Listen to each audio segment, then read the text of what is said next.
Presented by Radhini Coach.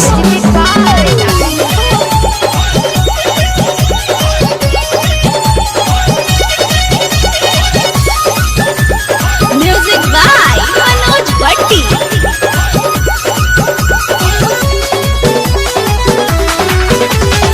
बलिया के बाली गोरखपुर के कुली, बलिया के बाली गोरखपुर के कुली, चंपारण के चोली चपका हुआ अरे और सुना दाँत मुरी काटे ला लोगावा, दाँत मुरी काटे ला लोगा, जब पहिनी ला लहंगा लखा नाउआ, जब पहिनी ला लहंगा लखा नाउआ।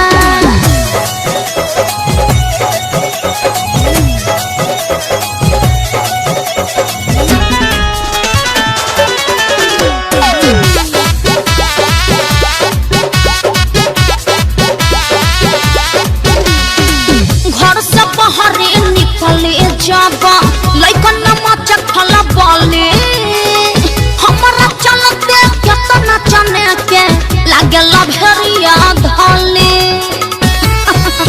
अरे कितना लोग रांची चल गइले।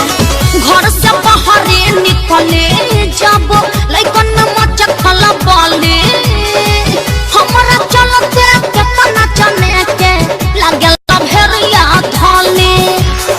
झड़िया के झुमका काशी के खजरा, झड़िया के झुमका काशी के खजरा, पटना के पाउडर गमक हुआ।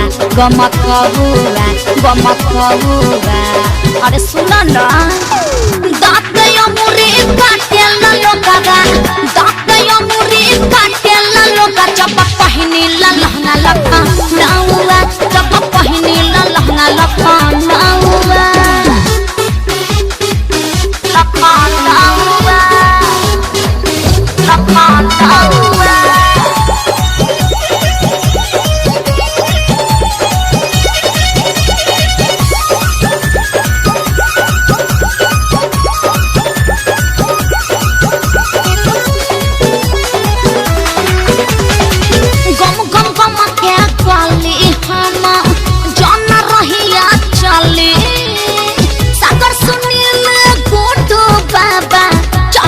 पहिया धले अरे तेरा में हम आवे वाला नहीं थे।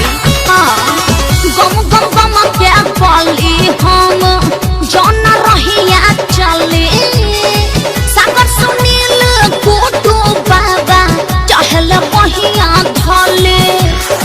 बक्सर के बिंदिया उड़ैले बनिंदिया, बक्सर के बिंदिया उड़ैले बनिंदिया, पड़ल बाकी छभर गौआ अरे गौआ।